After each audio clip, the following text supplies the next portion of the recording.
Hello and welcome to the Master Your Life podcast. I'm Julie Kelly and I'm so thrilled that you're here with me today. If you're listening on one of the 11 platforms that the podcast is available on, or if you're watching on YouTube, which is a new thing that we're trying out over here on the podcast, then I want to invite you to subscribe so that you don't miss out on any future episodes. And this is the place where I share strategies and ideas and tactics and principles to really level up your career, level up your relationships, and level up your lifestyle so that you truly live the life of your dreams on your terms. Because to me, that's the definition of a fulfilled life. When you get to do what you want, when you want, with who you want on your terms. So if that sounds good, then let's keep going. Let's get into today's podcast episode. So last week, I posted a question on Instagram asking you what you wanted to know about money. Because right now, there is a lot of fear, a lot of panic, a lot of scarcity around money and unemployment, and rightly so. I mean, in the United States alone, there is in excess of 20 million people on the unemployment line. And we know that that number is going to continue to grow. And when there's that much unemployment, then there's a trickle-down effect. Things like foreclosed homes are going to start being seen on the real estate market. You know, economies are going to disappear. Businesses are going to disappear. It's scary times. So there is a real reason why people are panicked about money. But I'm here to tell you that if you understand money, if you learn how to respect your money, then this situation, whatever the next version of this, whatever the next crisis or emergency that's going to hit, you will be completely prepared. You won't be on that unemployment line and you won't be living in scarcity and you won't be living in fear because the principles that I share with you are proven. I surround myself with people that are playing the entrepreneurship and the business game at a much, much higher level than I am. And I learn from them and I absorb everything that they teach me. And then I break it down in ways that make sense to me. And then I share those proven principles with you. That's what this is all about. So this isn't just my opinion or my ideas or thoughts.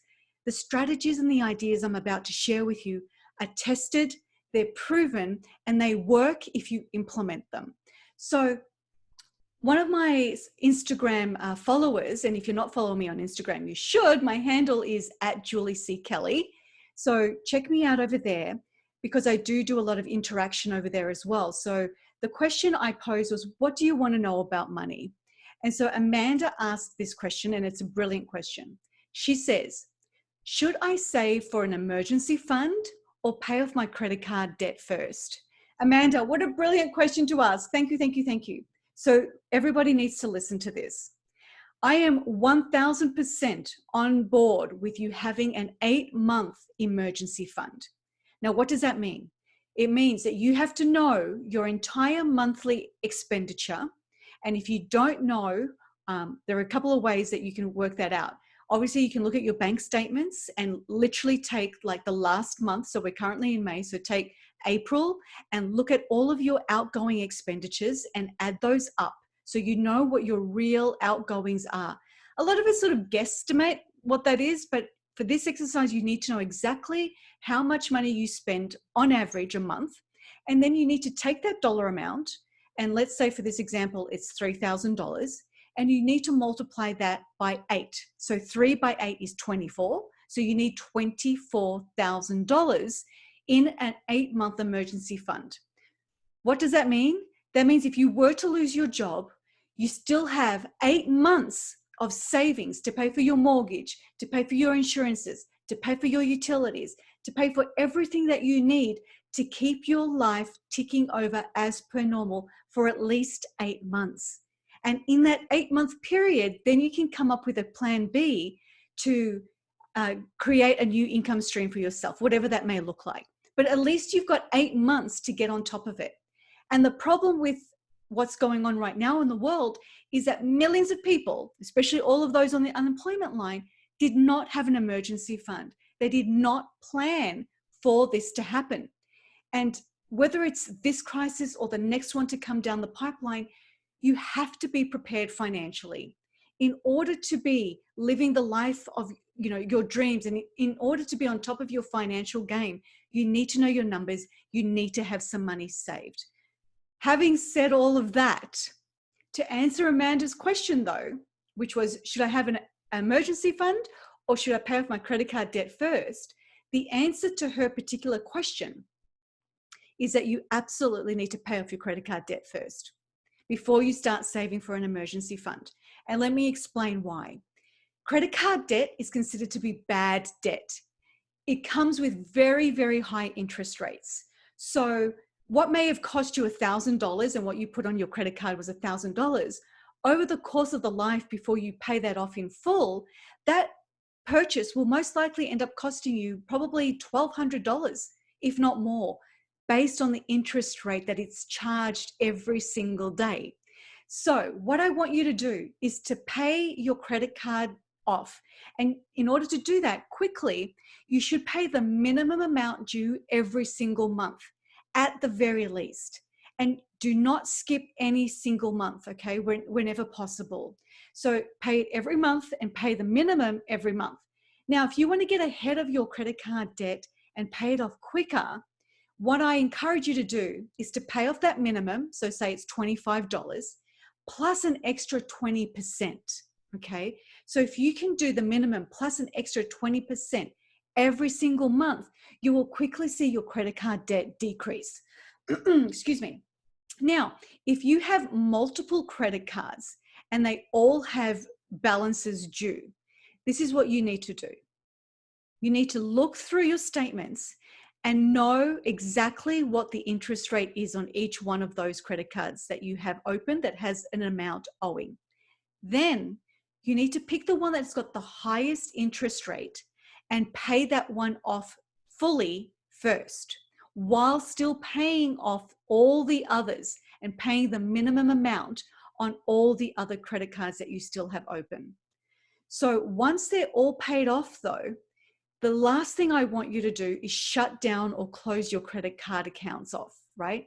So what seems to happen is that a lot of people don't understand that once you pay off your credit card, just leave it. Don't close out that account. Don't shut it down.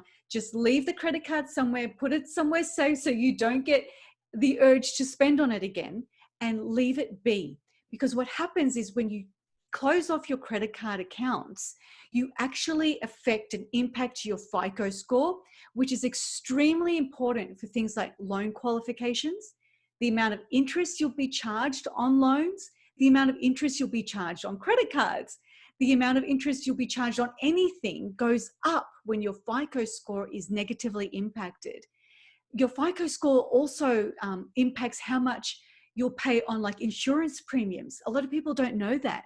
If you have a poor FICO score and they run your credit and they see that, your insurance companies will charge you a higher premium based on your FICO score. And a landlord can also refuse to rent to you if your FICO score is bad. So one thing that you don't want to do is close off your credit card accounts once they're paid off, because it negatively impacts your FICO score. So please, please, please do not do that. Just put those cards away and don't spend on them, okay? And so one of the things you want to maybe think about moving forward is, once you do have that credit card debt paid off, is to really only use your credit cards for emergencies, for payments that can only be done online, like if you're in a bind, and start paying for things with cash. Because what happens when you start handing over cash instead of the plastic fantastic, it means that you can actually see your hard-earned money being taken away by somebody else, and maybe you'll get some change back, maybe not, right? And that changes your psychology around how you spend, and you're going to be less likely to make impulse purchases if you're paying with cash as opposed to paying with your credit card. So that's something to think about moving forward, especially if you're somebody who has struggled with credit card debt and getting out of credit card debt. Paying with cash is absolutely the way to go for you. So let's just summarize what Amanda's question was and what the answer was to that question. So she asked, should she save for an emergency fund or pay off her credit card debt first? So my recommendation to you is to pay off your credit card debt first, paying off the card that has the highest interest rate first, as well as paying the minimum on all the other cards that you may have open that have a balance owing. And then slowly starting to pay 20% extra on all of your cards wherever possible to decrease and bring down that balance owed. Once you've zeroed out your credit card debt, then it's time to start putting money away for your emergency fund. And you absolutely need at least an 8-month emergency fund of all of your monthly expenses times 8. So whatever that number is for you, times 8. And save that, put every single penny, every single spare penny that you have available, put that towards your emergency fund before you start spending on anything else.